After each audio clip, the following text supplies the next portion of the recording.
नियोजन घेतो ना आता.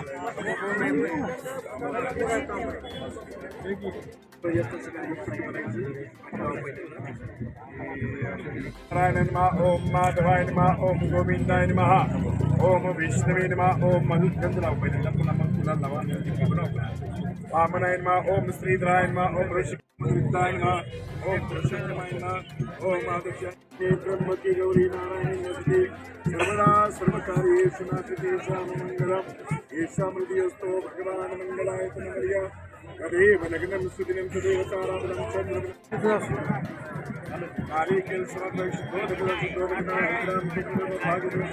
समर्पयामि अलंकारात् अक्षतां समर्पयामि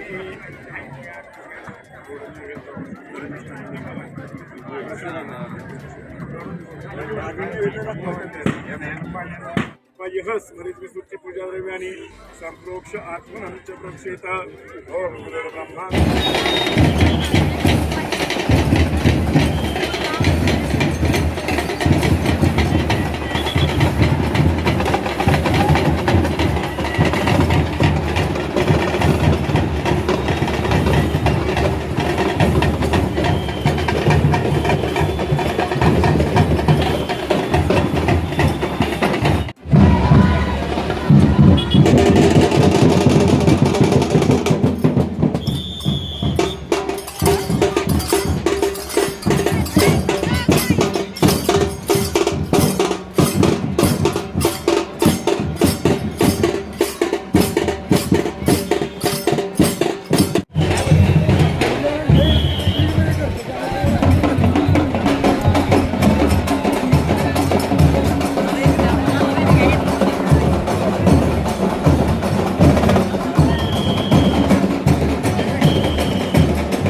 परमपूज्य श्री सद्गुरू सेवागिरी महाराजांच्या या 78व्या पुण्यस्मरणानिमित्त आज या ठिकाणी पुसेगाव नगरीमध्ये 11 दिवसाच्या या उत्सवानिमित्त आज मानाचा झेंडा मिरवणूक या ठिकाणी या मिरवणुकीने झेंडा मिरवणुकीने आज या 11 दिवसाच्या सेवागिरी महाराजांच्या पुण्यस्मरणीत चालणाऱ्या उत्सवानिमित्त सर्व आमच्या Sevagiri high school, Hanumangiri high school, English medium, public school अशा माध्यमिक शाळा, मराठी शाळा, ग्रामस्थ भाविक वृंदाचे या समूह या ठिकाणी आज या झेंडा मिरवणुकीस सुरुवात होत आहे. त्यानिमित्तानं आज या ठिकाणी गेले 4 दिवसापूर्वी क्रिकेटचे 4 सामने DNA संपलेले आहे की आता आज व्हॉलीबॉल शूटिंग सामने सुरुवात होत आहे. त्यानिमित्तानं आज या ठिकाणी सर्व उत्साही वातावरण पुसेगावमध्ये निर्माण झालेलं आहे आणि त्यानिमित्तानं आज मोठ्या प्रमाणामध्ये या ठिकाणी उत्सवात शुभारंभ होत आहे. त्यानिमित्त येणाऱ्या मी सर्व भाविक वृंदांना, उपस्थित सर्व ग्रामस्थांना ब्रह्मलीन परमपूज्य श्री सद्गुरू सेवागिरी महाराजांच्या चरणावरती विनम्र अभिवादन करून शिरसाष्टांग दंडवत घालून हा उत्सव 11 दिवस निर्विघ्नपणे चांगल्या पद्धतीने पार पडावा. येणाऱ्या सर्व भाविक वृंदांना सेवागिरी महाराजांच्या समाधीवरती चरणावरती नतमस्तक झाल्यानंतर त्यांच्या पाठीमागचं बहुदुःख म्हणजे पाप, ताप, दुःख, दैन्य, दारिद्र्य, व्यथा, संकट, वाईट विचार, शारीरिक त्रास, मानसिक त्रास, बौद्धिक त्रास या संपूर्ण व्यथा ज्या आहेत त्यांच्या पाठीमागे दूर व्हावे त्या अशी महाराजांच्या चरणी प्रार्थना करून सर्व भाविकांना दीर्घायुष्य, सुख, समृद्धी, ऐश्वर्य लाभो असं सर्वांना शुभाशीर्वाद देतो. सद्गुरू सेवागिरी महाराजांच्या 78व्या संजीवन समाधी सोहळ्याप्रित्यर्थ होत असलेला हा भव्य सोहळा आणि यात्रा उत्सवाची सुरुवात आज परंपरेनुसार या झेंडा उत्सवानं सुरुवात होत असते. खरं तर महाराष्ट्राचं आराध्य दैवत असणारे परमपूज्य सद्गुरू सेवागिरी महाराजांच्या दर्शनाकरता महाराष्ट्र, कर्नाटक, गुजरात अनेक प्रांतातून भाविक येत असतात आणि या यात्रेची देवस्थान ट्रस्टच्या वतीने किंवा सर्व शासकीय विविध उपक्रमाच्या माध्यमातून जे येत अशी आम्ही तयारी केलेली आहे. कोणतीही या ठिकाणी गैरसोय होणार नाही याची दक्षता घेतलेली आहे. आमचं यात्रेकरूंना एकच आव्हान असेल की आपण सद्गुरू सेवागिरी महाराजांचा आशीर्वाद घेण्याकरता यात्रेकरूंनी येणाऱ्या 18 तारखेला श्री महाराजांचा प्रमुख रथोत्सवाचा दिवस आहे त्या दिवशी सर्वांनी दर्शनाकरता यावं एवढीच विनंती रामकृष्ण. मुख्य दिवशी कोण कोण हजर राहणार आहे मुख्य मान्यवर? आम्ही आमच्या प्रथेप्रमाणे CM, DCM तथा आपल्या जिल्ह्यातील सर्व मंत्री महोदय आणि आजी माजी सर्व पदाधिकाऱ्यांना निमंत्रित केलेलं आहे. आमचा मानस आहे की CM साहेब येतील तशी आम्ही तयारी केलेली आहे. सेवागिरी यात्रेच्या झेंडा मिरवणुकीपासून आज सुरुवात झालेली आहे. यात्रेला सातारा पोलीस दलाच्या वतीनं मोठ्या प्रमाणावर बंदोबस्त या ठिकाणी दिलेला आहे. माननीय पोलीस अधीक्षक तुषार जोशी सरांच्या आदेशानुसार जवळपास 400 होमगार्ड आणि 100 पोलीस अंमलदार या संपूर्ण 10 दिवसाच्या यात्रेकरता पोलीस दलाच्या वतीनं सेवागिरी यात्रेची भक्तजनांची सेवा करण्यासाठी या ठिकाणी असणार आहेत. यात्रेकरूंची कोणतीही गैरसोय होऊ नये याकरता या यात्रा कालावधीमध्ये बैलगाडा शर्यत असेल, रथ मिरवणूक असेल, इतर जे काही इव्हेंट महत्त्वाचे व्हॉलीबॉल स्पर्धा, कृषी प्रदर्शन या सर्वच ठिकाणी योग्य तो बंदोबस्त दिलेला आहे आणि त्या ठिकाणी रोड डायव्हर्जन देखील करण्यात आलेलं आहे.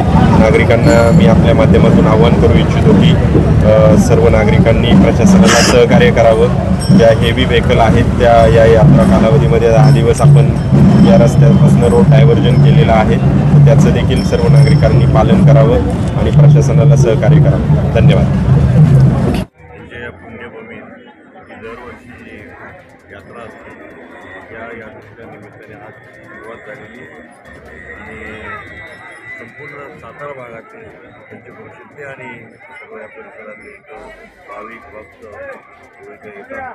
त्याचप्रमाणे मी पण दरवर्षी या यात्रेच्या निमित्ताने भेट देतो आणि ही बहुतेक ठिकाणी जी यात्रा असते या ठिकाणी फक्त देवधर्म किंवा अशाच प्रकारची चालली जातात.